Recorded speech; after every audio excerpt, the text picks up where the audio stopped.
첫 번째 주제는 최근 중동 정세의 고조와 그에 따른 에너지 시장 안보 리스크입니다.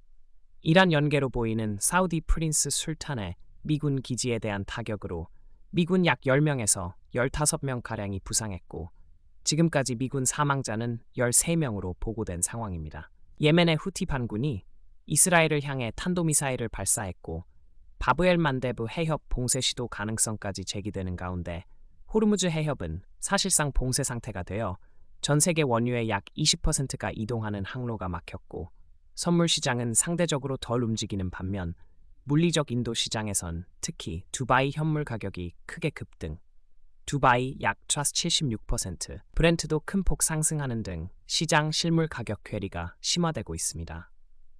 각국의 전략 비축유 대규모 방출, 약 4억 배럴 규모과 일부 제재 유예로 완충을 시도하고 있으나 분석가들은 일평균 4.5와 500만 배럴 수준의 손실이 중하순의 2배로 불어날 수 있다고 경고하고 있고 쉘, 쉐브론, 코노코 등 에너지업계 CEO들은 제트유, 디젤 등 정제품 부족과 공급망 리스크를 경고하며 생산 재가동에 수개월이 걸릴 수 있다고 강조하는 등 유가 급등이 인플레이션을 자극하고 글로벌 성장 둔화로 이어질 위험이 큽니다. 군사적, 외교적 대응이 병행되고 일부 일시적 유예와 협상 시도가 있으나 실질적 타결이나 해협 재개는 여전히 불확실합니다. 두 번째 주제는 유가 급등과 미국 주식시장의 급격한 약세입니다. 미국 원유 가격이 배럴당 100달러를 돌파하고 국제기준 브렌트유는 약 114달러 수준까지 오르자 투자 심리가 급격히 위축되며 미 증시는 5주 연속 하락 마감했고 금요일 장에서 S&P 500은 마이너스 1.7%를 기록하며 2월 28일 미군 공격 이후 약 7% 하락, 다우는 동일폭 하락으로 전쟁 시작 이후 약 4,000포인트 하락해 고점 대비 10% 이상 내리며 조정 구간에 진입했고 나스닥은 금요일 마이너스 2%로 작년 10월 최고치 대비 약 13% 하락했습니다. 10년물 미국채 금리는 약 4.4% 수준으로 급등해 유가 상승이 인플레이션을 자극함에 따라 연준의 금리 인하 가능성은 낮아지고 오히려 추가 인상 가능성이 제기되며 경제 성장과 기업 실적 전망을 악화시킬 위험이 커졌습니다. 버크셔 해서웨이는 8거래일 연속 하락으로 2018년 이후 최장 연속 하락 기록을 세웠고 전반적으로 지정학적 공급 충격이 길어지면 증시 회복은 쉽지 않을 것이라는 관측이 우세합니다. 세 번째 주제는 디젤 가격 급등이 미국 장거리 트럭 업계에 미치는 충격입니다.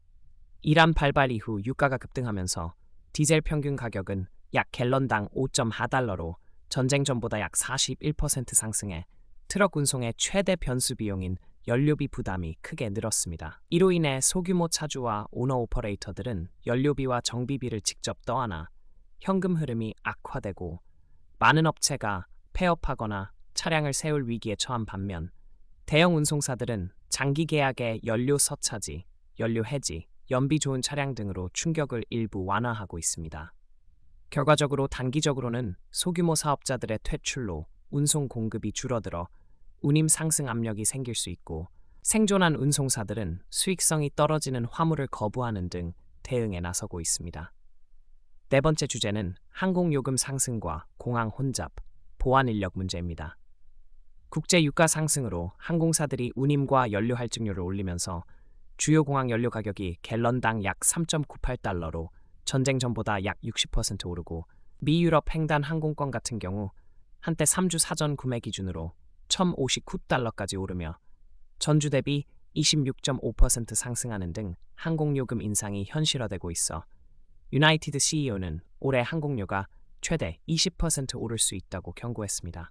의회의 예산 대립으로 TSA 요원들이 무급 상태에 들어가 결근과 퇴직이 늘어나며 일부 공항에서는 보안 검색 대기 시간이 수시간으로 늘어났고 약 500명이 퇴사하는 등 인력 부족이 심각했지만 대통령의 비상명령으로 국토안보부가 급여 지급을 지시해 요원들이 고급여를 받기 시작할 예정이지만 단기적인 지급만으로는 즉시 문제를 해소하기 어렵고 채용 교육이 필요해 혼잡 완화에는 시간이 걸릴 전망입니다.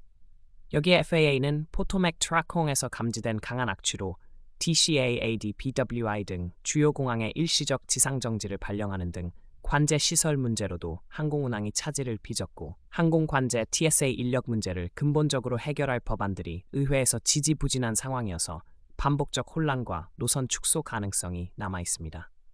다섯 번째 주제는 AI 발전이 불러온 기회와 보안 우려, 기업들의 대응입니다. 안트로픽이 강력한 새 모델 마이토스를 시험 중이라는 초안 블로그가 공개되며 악용 가능성 등 보안 우려가 커져 iShares Cyber Security ETF가 약 4.5% 하락했고 CrowdStrike, Palo Alto Networks, Zscaler 등 주요 보안주들이 대체로 6% 안팎, 테네이블은 약 9% 급락하는 등 사이버 섹터의 매도 압력이 확산됐습니다. 애플은 전 구글 책임자를 인공지능 제품 마케팅 부사장으로 영입해 올해 공개될 예정인 제미나이 기반의 재구축된 시리 개선에 대비하고 있고 야후는 안트로픽 라이선스 기반의 AI 답변 엔진 스카우트를 도입해 실용적 답변과 링크 제공으로 검색 트래픽 회복을 노리며 성공 시 기업 전환에까지 영향을 미칠 수 있다는 기대가 제기되고 있습니다. 요약하면 AI의 고도화는 검색 플랫폼 경쟁과 사용자 경험 개선의 기회를 제공하는 동시에 공격 자동화 등 보안 리스크를 키워 사이버 보안 업계의 과제와 시장 변동성을 함께 증가시키고 있습니다.